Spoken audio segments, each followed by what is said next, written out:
Hi friends, मैं doctor Mukhopadhyay, एक sports injury specialist सक्षम ऑर्थोपेडिक्स के साथ। बहुत बार पेशेंट्स आते हैं जो बेसिकली बार बार अपना एसीएल इंजर कर लेते हैं। इनमें से कुछ पेशेंट्स तो ऑब्वियसली ऐसे होते हैं जिनको ऑब्वियस इंजरीज हो रही होती है, स्पेशली जो एग्रेसिव स्पोर्ट्स में इन्वॉल्व होते हैं उनमें ऑब्वियस इंजरीज होती हैं। बट कई बार ट्रिवियल इंजरी से भी हमने देखा है पेशेंट्स आते हैं with repeated tear in the ACL. Now ये रिपीटेड टेयर है, एक ग्रुप ऑफ पेशेंट्स होते हैं जिसमें सेम लेग में ही बार बार टेयर हो रहा होता है, and the other group of patient which is more common in the females is की the opposite leg gets affected.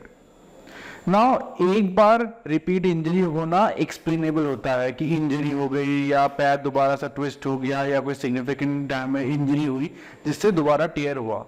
But then there are set of patients जो बार बार इंजर होके आते हैं। इस लॉट ऑफ पेशेंट में यू नीड टू थिंक कि क्या गलती हो रही है, क्या मिस हो रहा है डायग्नोसिस में, जिस कारण से एसीएल रिपीटेडली टेयर हो रहा है या इंजर हो रहा है। ऑब्वियसली सबसे इंपॉर्टेंट जो कॉज है वो है एसोसिएटेड इंजरीज को मिस कर जाना during the primary surgery.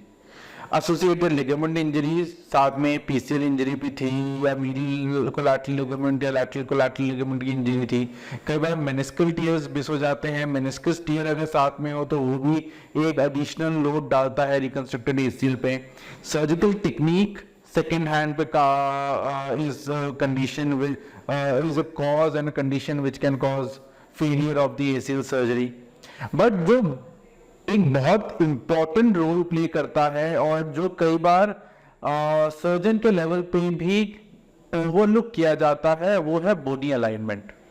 Bony alignment is very important to ensure that the reconstructed ACL functions properly and is protected from repeated injuries. Although primary cases में उतना अंदर जाके उतना डीपली जाके बोनी अलाइनमेंट पे ध्यान देना इम्पोर्टेंट नहीं होता है, क्योंकि प्राइमरी में हम कई बार ये मान के चलते हैं कि पेशेंट दोबारा नहीं आएगा।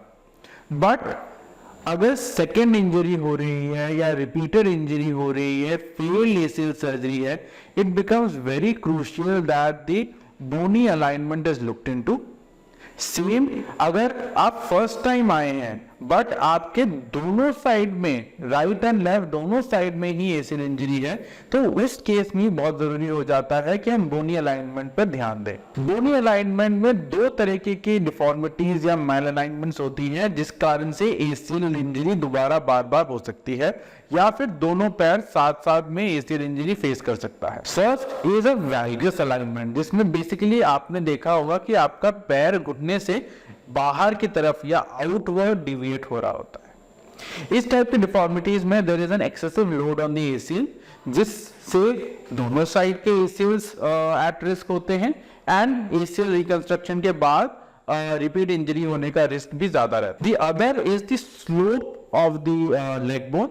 बेसिकली जॉइंट पे लेवल पे जो जॉइंट के साथ एसोसिएटेड बोन्स है उनका जो एंगल है वो डिटरमाइन करता है कि जो आपने एसीएल रिकंस्ट्रक्ट करा है क्या वो सर्व करेगा या वो एट रिस्क रहेगा रिपीटेड इंजरीज के। सो इंक्रीज्ड स्लोप, या जिसको हम कहते हैं पोस्टीरियर स्लोप, या जिसको हम बोले कि आपका जो लेग बोन है वो पीछे की तरफ थोड़ा ढलान ज्यादा है, उसमें जो रिकंस्ट्रक्टेड एसीएल है या जो नेटिव एसीएल है वो थोड़ा सा एट ए हायर रिस्क रहता है इंजरी के, जिस कारण से या तो आपको दोनों साइड पे साइमल्टेनियस इंजरीज हो सकती है या रिपीटेड इंजरी। ऐसे केसेस में या तो अगर आपका साइमल्टेनियस प्राइमरीली दोनों साइड में इंजरीज हुई है उनमें, या रिपीटेड इंजरीज हो रही है उनमें, स्लोप को प्रॉपर्ली आइडेंटिफाई करना एंड करेक्ट करना with a osteotomy या bone cutting surgery becomes very important. Recently हमने ऐसे कुछ केसेस करे हैं जो बार बार एसीएल सर्जरी करने के बाद भी फेल हो रहे थे, and the reason we found out was this slope was not being looked into. So we corrected the slope and did a ACL revision surgery, and since then there has not been a repeat injury to or a repeat tear of the ACL in such patients. So I would again recommend that if you are a patient who is having simultaneous injury on both sides, या फिर आपके बार बार ACL injury हो रही है, तो definitely make sure that your doctor looks into the alignment, the mechanical alignment as well as the slope of the leg bone. Correcting this will ensure or reduce the risk of repeated ACL injury.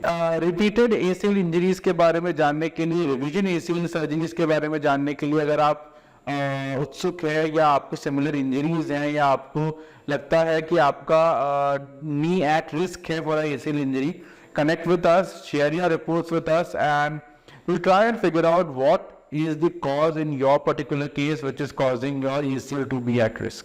जुड़े रहिए, धन्यवाद.